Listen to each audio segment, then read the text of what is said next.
करने की जो बात आई, बनते हमारे जो साथी है सुनीत पाल, उन्होंने बताया कि एफआईआर की कॉपी लेके कोई आया था तो देने के लिए, तो उनको बोला कि जो है डाक से भेजिएगा, जाओ, उसको रवाना कर दिया।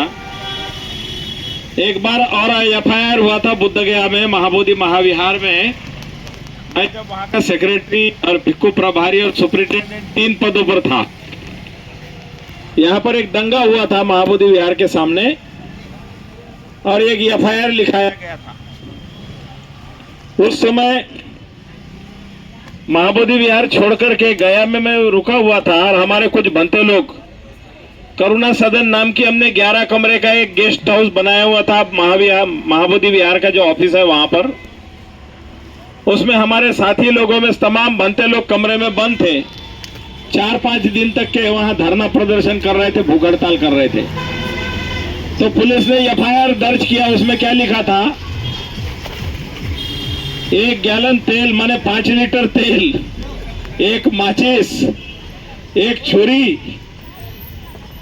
तो हमने कहा कि अच्छा एफआईआर लिखा है इसने, इतने लोग आत्मदाह 5 लीटर में हो जाएगा। हंस के भाई एफआईआर जो है चुपचाप से रफा दफा कर लिया।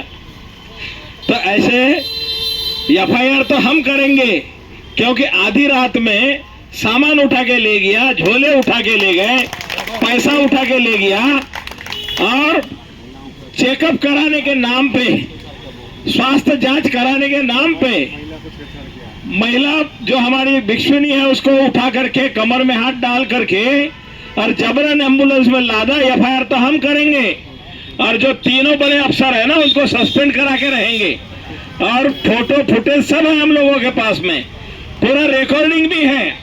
तो इसलिए हम झुकने वाले नहीं हैं, क्योंकि महाबोधि महाविहार बौद्धों का है, प्रॉपर्टी बौद्धों की है। लेकिन चोर लुटेरे उस पर बैठ करके जो मलाई खा रहे हैं उनको हम छोड़ने वाले नहीं हैं, क्योंकि हम लोग न्याय प्रिय लोग हैं, संविधान प्रेमी हैं, संविधान के रक्षक हैं और जो भी गड़बड़ी करेगा उसको मुंह तोड़ जवाब देंगे। इसीलिए हम किसी को छेड़ते नहीं और अगर कोई हमें छेड़ेगा तो उसे हम छोड़ेंगे नहीं। बाबा साहब के सिपाही है, संघर्षों के आदी है। जो हमारे शांति स्वरूप जी जो बोलते थे ना, संघर्षों के आदी है, फौलाद के हमारे सीने हैं, सीने हैं, फौलादी है, हम संघर्षों के आदी है। तो संघर्ष में पैदा हुए। बाबा साहब अम्बेडकर के मिलिंद कॉलेज में पढ़ाई हुई है मेरी। पीपल्स एजुकेशन सोसाइटी में मैंने 7 साल अध्ययन किया है औरंगाबाद में। वहीं से संघर्ष करते करते पैदल औरंगाबाद से दिल्ली गया था नामांतरण के आंदोलन में 65 दिन। तो आंदोलन में हम पैदा हुए वाले लोग हैं। बुद्धगया में 26-27 साल की उम्र में मैंने महाबोधि विहार का प्रमुख था। 6 साल तक के महाबोधि विहार के सामने जो जितना पत्थर बिजली जो भी लगाया है, धमकियां मिलती थी, रोज बहुत धमकियां देते थे। तो धमकियां मिलती थी और बहुत कुछ कांड होते थे, लेकिन 6 साल हमने इसको सुंदर बना के दिखाया, महाबोधि विहार को सुंदर बना के दिखाया। महाबोधि विहार का जीर्णोद्धार करने के लिए 45 लाख रुपए इकट्ठा करना था।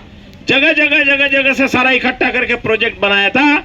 लेकिन जब वो प्रोजेक्ट को कामयाब करना था उस समय दंगा फसाद करा दिया, जूता चप्पल कांड करा दिया। नहीं तो महाबोधि विहार का जो दीवारें था हम पुराने ढंग से बनाने वाले थे, बाद में करप्शन करने वाले लोगों ने उसका सारा प्रोग्राम बदल दिया था। तो एफआईआर की धमकी सरकार ना दे, क्योंकि हम तो जन्म ही हमारा संघर्षों में हुआ है। तो वो एफआईआर लेके आएंगे भी तो क्या लिखा हुआ, हमारा सामान क्या बरामद किया, हमारे कितने लोग बरामद किए, क्योंकि 25 बनते थे उसमें से 10-12 तो गायब हो गए बोल के हमने सुना। क्योंकि गाड़ी में 4-5 लोगों को बिठाया और लेके चले गए। ले जाके कहाँ छोड़ा, गया के वो मेडिकल कॉलेज के सामने छोड़ दिया। तो ऐसे ही छोड़ करके प्रशासन के लोग तो भाग गए रात में। तो इसलिए एफआईआर हम करेंगे और बहुत जम करके करेंगे और वसूली भी करेंगे, क्योंकि वो हमारे झोले झंडे में जो रुपया पैसा था, सामान था, उसका भी हिसाब मांगेंगे। जो एक ब्लैक बोर्ड था, व्हाइट बोर्ड जिसके ऊपर में हमारे जो सनोज जो है पढ़ाते थे, वो व्हाइट बोर्ड गायब है। वहां पर जो बैनर लगे थे उनमें बैनर गायब है। उसमें जो कुछ सामान रखा हुआ था हमारा, वो गायब है, क्योंकि रात में सोते समय कोई बरामद भी नहीं, कोई लिखा पढ़ी नहीं हुई कि कितने लोगों को ले जा रहे हैं, क्या सामान ले जा रहे हैं, क्या सामान छोड़ा है, क्या वहाँ सिपाही बैठा है, कौन चौकीदारी दे रहा है, कौन ड्यूटी दे रहा है। बाद में वो लोग वहाँ हैं तो हमारे सुपुर्द कितने लोगों को किया, कोई लिखा पढ़ी की है, कुछ नहीं किया, पूरा बेईमानी है, करप्शन है, भ्रष्टाचार है।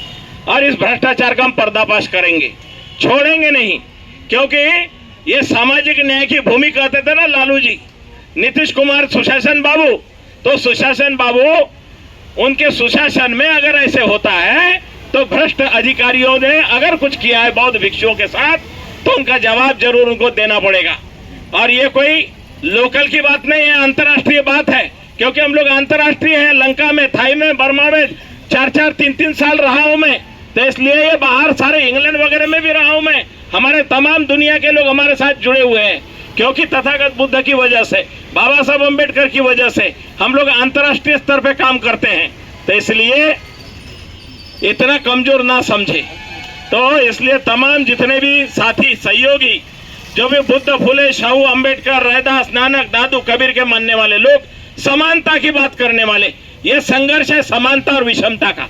जो समानता का संग्राम है बुद्ध का धम्म है, जो समान संस्कृति है ये समानता की संस्कृति है। वमन संस्कृति जो है, जो विदेशी संस्कृति है, लूटपाट की संस्कृति है, आत्मा परमात्मा के नाम पर लोगों की जेब काटने की संस्कृति है, स्वर्ग में भेजने के नाम पर लोगों के गले काटने की संस्कृति है।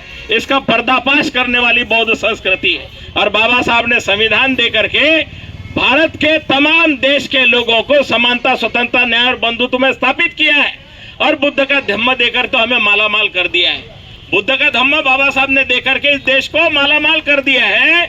और हमें अपने पुरखों से, हमारी विरासत से, हमारी बौद्ध गुफाओं से, शिलालेखों से, 84,000 सम्राट अशोक की विरासत जो जहां है